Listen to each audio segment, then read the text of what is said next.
שיהיה על מה לכתוב, כבר מזמן שכחתי מה זה לאהוב, הסוף אף פעם לא היה כזה קרוב.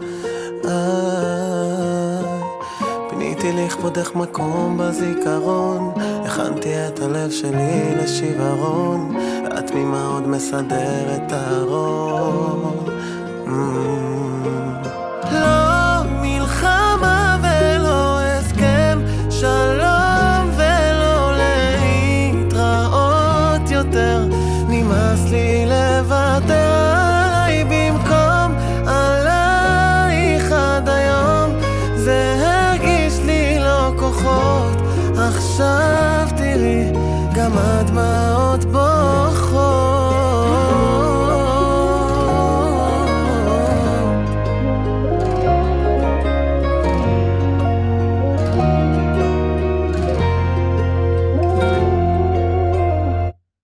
On s'aimait seulement pendant la nuit.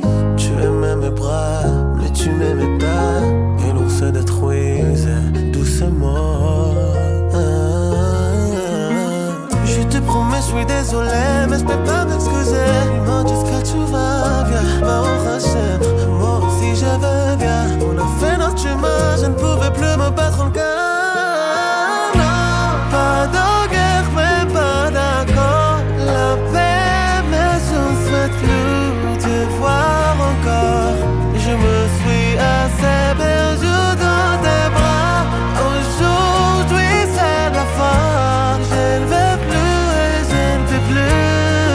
Maintenant regarde, mes larmes coulent tellement fort. Madame, oui madame, איך זרמת לי בדם, התמכרתי לקסם שלך, אני רק בן אדם. מדם, וואי מדם, אני ילד מטומטם, תודה שנתת לי לגור לך בתוך העולם.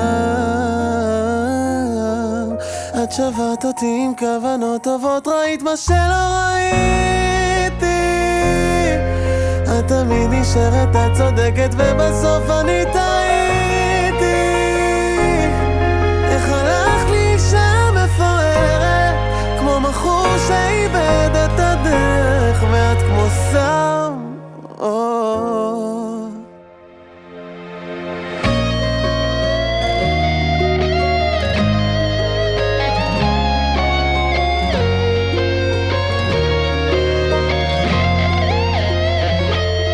וכנראה שכבר אין ברירה, איבדתי הכרה, אף פעם לא רציתי שיהיה לך רע. עם הזמן תלמדי לקום, אז לסיכום, הלב שלי אשם כי זה רק בגלל מלחמה ולא הסכם שלום